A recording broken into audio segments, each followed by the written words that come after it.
네, 반갑습니다. 오늘 우리가 살펴볼 성경은 디모데 전서입니다. 바울이 이전에 우리가 빌립보서까지 살펴봤죠. 그때는 바울이 로마에서 재판을 받고 있기 그 한 2년 정도의 기간 동안 쓰여진 성경이었죠. 오늘 이제 바울이 재판에서 무죄 판결을 받고 난 이후에 바울의 행적을 기록하고 있습니다. 그래서 바울의 이 행적은 디모데전서, 디도서, 그리고 디모데후서 이 세 곳의 서신서를 통해서 바울이 재판 이후에 행적을 우리가 추정해 볼 수 있습니다. 오늘 앞에 화면을 한번 봐주세요. 화면을 보면 로마 나오잖아요. 로마에서 바울이 재판을 받고 그리고 이제 그레데에 디도를 남기고 갑니다. 그리고 바울은 디모데전서 우리가 오늘 1장 3절을 읽지 않았지만 3절에 보면 바울은 마게도냐로 가겠다라고 결심을 한 것 같아요. 그래서 로마에서부터 마게도나를 거쳐가는 길로 기존에 바울이 개척한 교회를 들러서 가겠다라는 의미죠. 그런데 가장 먼저 만나는 곳이 바로 그레데라고 하는 곳인데 이것은 우리가 디도서를 통해서 그레데에 대한 디도서를 살펴볼 수 있고요. 그리고 나서 바울이 가장 먼저 도착한 곳이 에베소예요. 이 에베소에는 바울이 오늘 우리 디모데 전서를 살펴봤는데 에베소에 디모데를 남기고 갑니다. 그리고 나서 우리가 이전에 바울이 로마 연금에 있을 때 빌레몬을 골로새에 보내죠. 그래서 이제 무죄 방면이 되면 내가 그것을 들려보겠다라고 말해죠. 그때 빌레몬서 1장 22절에 보면 그런 내용이 나옵니다. 그래서 아마 그런 내용을 통해서 이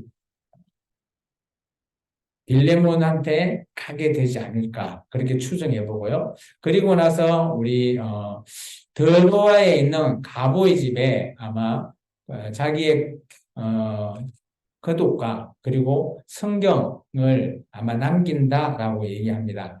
그래서 이 가보에 있는 이 집에는 아마 여름이기 때문에 추정해 볼 수 있습니다. 그리고 나서 이제 마게도나로 거쳐가죠. 마게도나에 가장 먼저 있는 곳이 아마 빌립보일 겁니다. 이때 정도에 아마 디모데 전서를 써서 보내지 않을까 여기십니다. 그리고 나서 이제 점점점 자기가 개척한 교회를 하다 보니까 좀 지체되는 것 같아요. 그래서 아마 디모데에게 디모데 전서를 보내게 되고요. 그리고 그 다음 도시인 데살로니가에 갔을 때 아마 디도스를 써서 보낼 거로 추정됩니다. 왜냐하면 디도서 내용에 보면 바울이 이제 겨울이 왔다라고 하거든요. 그래서 드로아에 있을 때 여름인데 디도스를 쓸 때 정도가 겨울이다 보니까 그래서 이제 바울은 어디로 가기를 원한가 하면 니고볼리로 가겠다라고 디도서 3장에 얘기하고 있습니다. 그리고 나서 너희들도 얼른 정리를 하고 니고볼리로 와라라고 말하고 있죠. 아마 고린도를 거쳐서 니고볼리로 가게 됩니다. 이때쯤에 로마에서 큰 화재 사건이 발생합니다. 그래서 네로 황제가 그죠? 기독교인을 대상으로 해서 박해를 시작하게 된 때죠. 그때 기독교인 중에 두 명을 아마 찾게 되죠. 그 중에 한 명이 사도 바울이죠. 그래서 사도 바울은 이제 로마에 이전에 가택연금이 아니라 진짜 마메텐 감옥에 갇히게 되는 그때에 쓰여진 아마 저서가 디모데 후서로 우리가 여겨집니다. 그래서 오늘 우리가 이제 어, 바울의 로마 이후의 행적의 세 가지 디모데전서, 디도서, 디모데후서를 우리가 살펴볼까 합니다. 그 중에 이제 우리가 디모데전서를 이제 시작했죠. 우리가 좀 전에 읽었던 디모데전서 1장과 2장 2절에는 1장 1절과 2절에는 바울이 디모데에게 편지한다고 얘기하죠. 그죠? 그래서 디모데에게 축복과 인사를 얘기하고 있습니다. 그러면서 바울이 은혜와 긍휼과 평강을 있을 거다라는 형태로 바울이 언제나 디모데에게는 긍휼이라는 것을 포함하고 있죠. 그리고 나서 바울은 자기의 여행지를 이렇게 얘기합니다. 우리 3절부터 7절까지 한번 읽어볼까요? 내가 마게도나로 갈 때에 너희를 권하니 에베소에 머물라 한 것은 어떤 사람들을 명하여 다른 교훈을 가르치지 말며 신하와 족보에 끝없이 몰두하지 말게 하려 함이라. 이런 것은 믿음 안에 있는 하나님의 경륜을 이루보다 도리어 변론을 내는 것이라. 이 교훈의 목적은 청결한 마음과 선한 양심과 거짓 없는 믿음에서 나오는 사랑이거늘 사람들이 이에서 벗어나 헛된 말에 빠져 율법의 선생이 되려 하나 자기가 말하는 것이나 자기가 확정하는 것도 깨닫지 못하는도다. 바울이 오늘 3절에 이렇게 얘기했죠. 내가 마게도나를 갈 때 에베소에 잠깐 머물겠다. 그러면서 그곳에 아마 디모데를 남겨두었던 것 같아요. 지금 편지를 쓰고 있는 이 시점은 과거를 이제 얘기하는 거죠. 현재 아까 제가 추정했을 때 아마 빌립보 정도에 가 있었을 때 이 디모데 전서를 디모데에게 보내지 않았나라고 보여집니다. 그래서 바울은 이제 자기가 개척했던 그 교회에 자기의 오른팔이라고 하는 디모데나 디도를 아들이고 하는 그런 자들을 남겨두면서 이제 교회에 대해서 내가 이런 형태로 조금 더 교회를 조직화하고 체계화했으면 좋겠다라는 형태로 바울의 생각이 조금 많이 변경이 되었습니다. 그러면서 오늘 바울은 이 성경의 목적을 이렇게 얘기하고 있습니다. 5절에 보면 첫 번째 청결한 마음, 두 번째 선한 양심, 세 번째 거짓이 없는 믿음. 이거 세 가지가 어떻게 보면 그죠? 성경의 목적이라는 거죠. 율법의 목적. 여기는 율법이라는 표현인데 오늘 우리식으로 보면 성경으로 해석해도 충분히 될 것 같습니다. 그래서 오늘 목적은 이 세 가지라는 거죠. 이 세 가지는 어떻게 보면 교회에서 정명교사로서 우리가 받아들이고 실천해야 될 거라는 거죠. 물론 디모데에게 얘기하고 있지만 지금 우리에게도 그대로 우리가 받아들여라. 그런데 이런 것을 깨닫지 못하는 자가 있다라는 거죠. 교회 내에 같이 다니지만 그런 자가 어떤 자냐? 우리 8절에서부터 11절까지 읽겠습니다. 그러나 율법은 사람이 그것을 적법하게만 쓰면 선한 것임을 우리는 아노라. 알 것은 이기시니 율법은 옳은 사람을 위하여 세운 것이 아니요 오직 불법한 자와 복종하지 아니하는 자와 경건하지 아니한 자와 죄인과 거룩하지 아니한 자와 막론된 자와 아버지를 죽이는 자와 어머니를 죽이는 자와 살인하는 자며 음행하는 자와 남색하는 자와 임신매매하는 자와 거짓말하는 자와 거짓 맹세하는 자와 기타 바른 교훈을 거스르는 자를 위함이니 이 교훈은 내게 맡기신 바 복되신 하나님의 영광의 복음을 따름이니라. 그래서 어떻게 보면 교회 내에서도 이런 하나님의 말씀을 제대로 지키지 않는 그런 자가 있다라는 거죠. 이게 성경은 이 구절에 보면 그죠? 옳은 사람을 세우는 게 아니라 그죠? 옳지 못하는 사람을 올바르게 세우는 교정을 해주는 그런 목적도 있다라는 거예요. 이게 우리가 성경을 통해서 순종한다, 배우는 것은 우리가 잘못된 생각이나 이런 것들을 바로 세워 나갈 수 있는 그 길을 또 제시한다라고 우리가 볼 수 있습니다. 이게 어떻게 보면 이 9절과 10절에 나오는 이런 자들은 교회에서는 있으면 안 되는 그런 대상자들이죠. 근데 아마 그 당시에 디모데가 있던 에베소 교회에서는 이런 자들이 있을 수도 있다는 거죠. 지금도 우리 교회에도 이런 자들이 있으면 안 되지만 이런 자들이 있을 수 있죠. 근데 여기 보면 거짓말하는 자, 거짓 맹세하는 자 이런 것들은 우리가 사소하게 생각하지만 바울은 중요하게 생각하고 있어요. 다른 것들은 우리가 이렇게 하지 않는데 라고 하지만 이 거짓말에 대해서는 우리도 자유롭지가 않잖아요. 우리도 모르게 거짓말 할 수도 있고요. 거짓 맹세할 수도 있잖아요.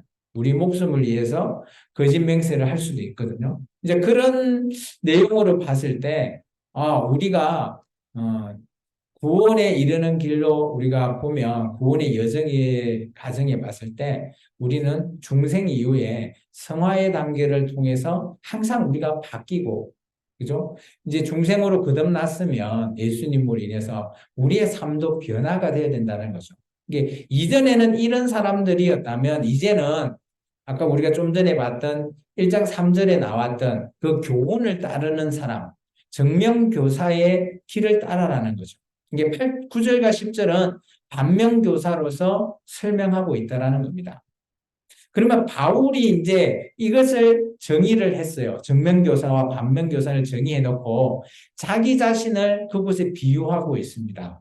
우리가 12절부터 14절까지 먼저 읽습니다. 나를 능하게 하신 그리스도 예수 우리 주께 내가 감사함은 나를 충성되이 여겨 내게 직분을 맡기심이니 내가 전에는 비방자요 박해자요 폭행자였으나 도리어 긍휼을 입은 것은 내가 믿지 아니할 때 알지 못하고 행하였음이라.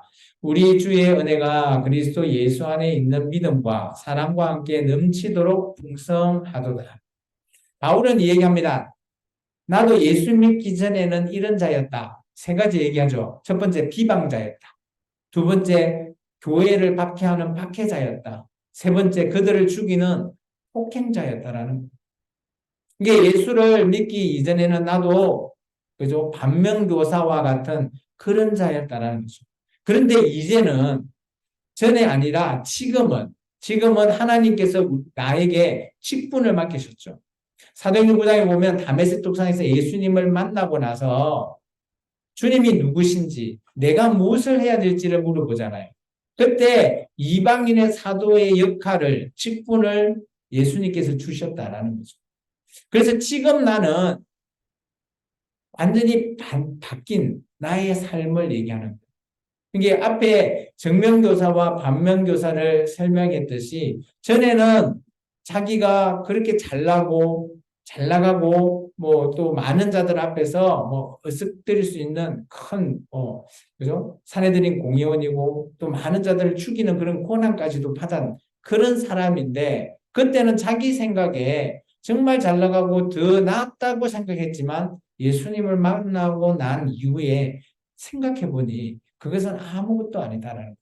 그래서 빌립보서 보면 뭐 배설물이라는 그런 것도 얘기하죠. 지식이나 이런 모든 것들이 다 배설물로 있겠다. 그 기존에 있었던 예수님을 만나기 전에 모든 것들 그런 건 다 배설물이었다.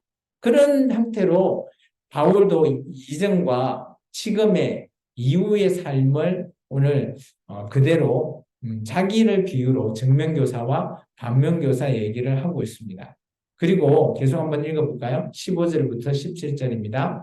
mit보다 모든 사람이 받을 만한 이 말이여 그리스도 예수께서 죄인을 구원하시려고 세상에 임하셨다 하였도다.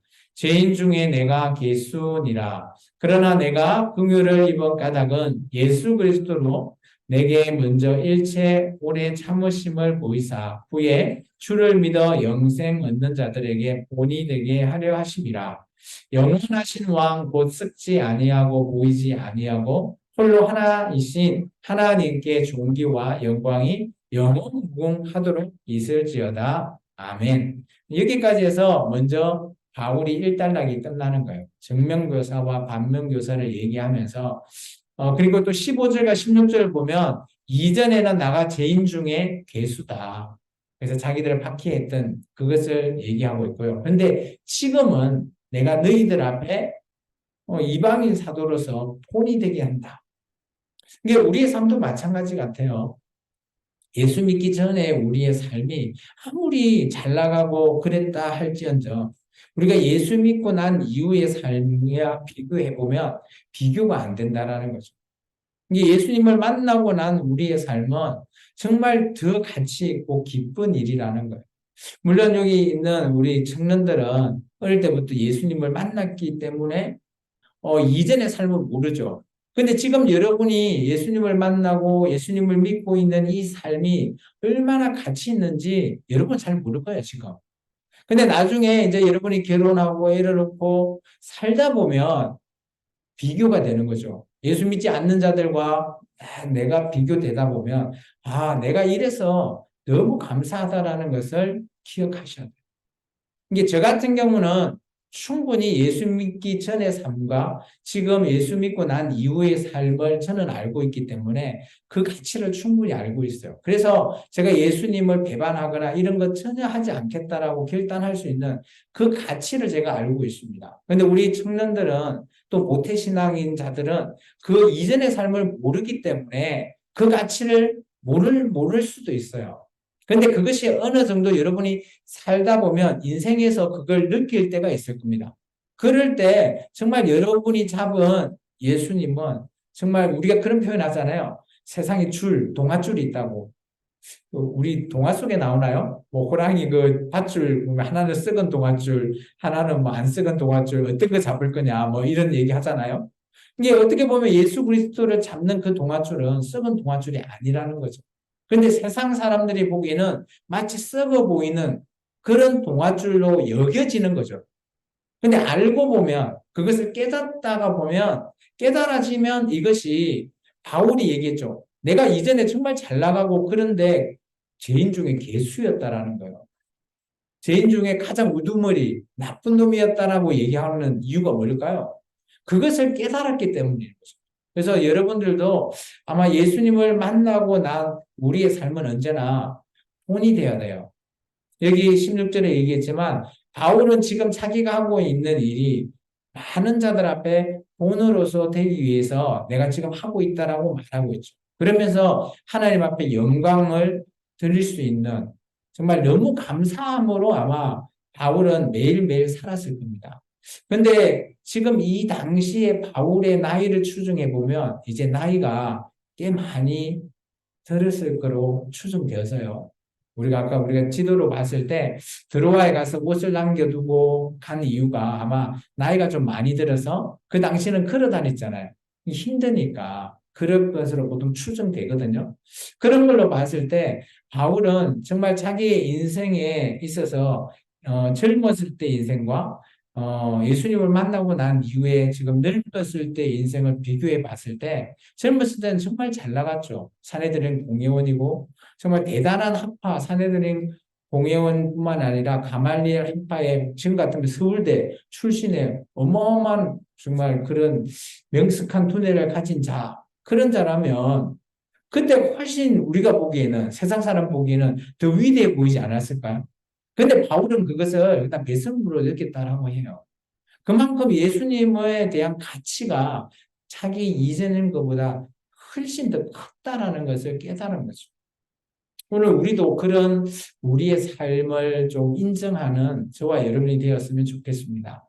마지막으로 아마 또 이제 이게 저는 이 18절부터 20절의 내용은 2장에 좀 붙었으면 좋겠는데 아마 1장 뒤에 좀 붙여놓은 것 같아요. 여기는 이제 디모데한테 어떻게 보면 경고와 권고하는 교회가 지켜야 될 내용들을 설명하고 있습니다. 여기는 이제 반면교사와 정면교사의 완전히 어떻게 보면 바울이 생각하고 있는 정면교사, 바울이 생각하고 있는 반면교사를 딱 사람 이름까지 이렇게 하면서 말하고 있죠. 우리 18절부터 20절 읽어보겠습니다. 아들 디모데야,